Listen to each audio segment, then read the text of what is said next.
Okay, gotta keep the video as brief as possible. There's some really complicated off-field issues going on at Aston Villa. They have sacked Steve Bruce. They are currently 12th in the Championship.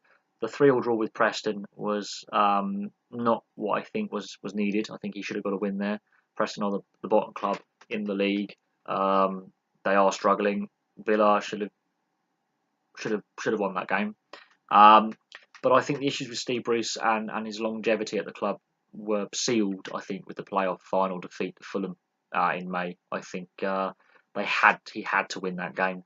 That was a must-win game, and they didn't do it.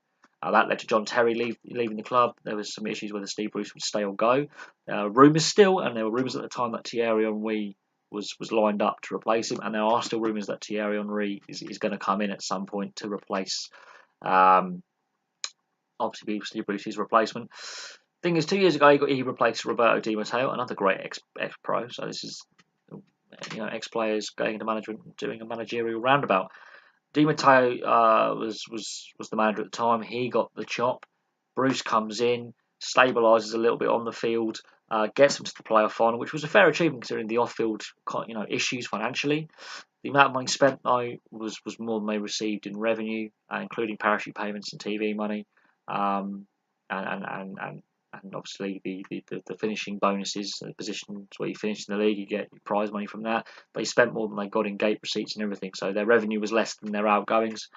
That led to former owner Tony Shaw having to sell the club facing administration. Wes Edens, the new owner, and his partner Nassif Sawaris come in. They save the club. They give a short-term cash injection or a substantial investment, as it was quoted by them. But there is still concerns whether they're going to stay long-term and invest long-term and stabilise the club, or if they're going to try and get the club promoted, sell up the club, make some money and leave.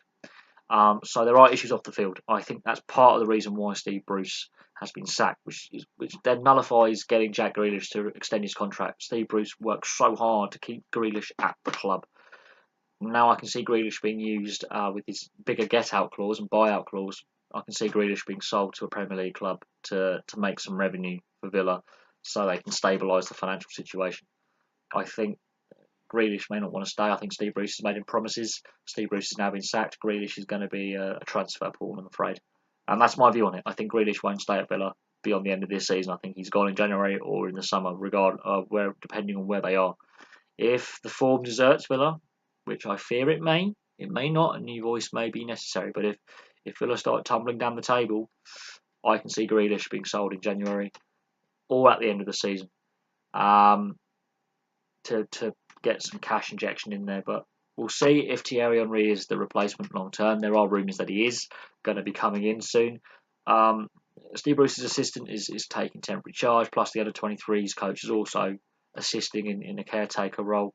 But Steve Bruce is out after exactly 2 years in charge, which is above a managerial average, which is about 9 months. So he lasted longer than your average manager does at the moment, which is anywhere between 6 and 9 months. He's lasted 2 years. That's a fair crack of the whip in the modern game. I still think it was too soon, especially in the season. If you weren't happy with Steve Bruce, you should have got rid of him at the end of last season. After the playoff final, he should have gone. If you were going to get rid of him, not this early in the season. Mid-January, maybe. Just before the transfer window, maybe. So a new guy can come in, assess the squad, get players. Not first week of October. It's in between transfer windows. It's treading water with the squad you've got.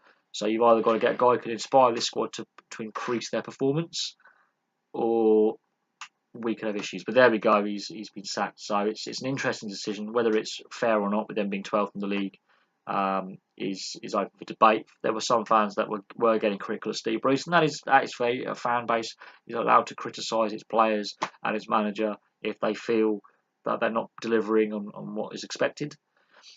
But it's the off-field issues that I think have contributed to Steve Bruce's demise as Villa manager. But there we go. We'll leave that there. Thank you very much for watching. If you are a Villa fan, what are your thoughts on the sacking of Steve Bruce? Was it deserved? Was it not deserved?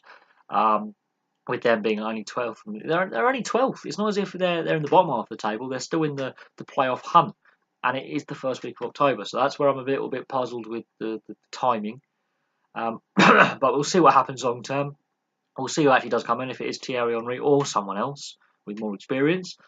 And we'll have to go from there. But anyway, thank you very much for watching. If you are a Villa fan, We will have to see what happens.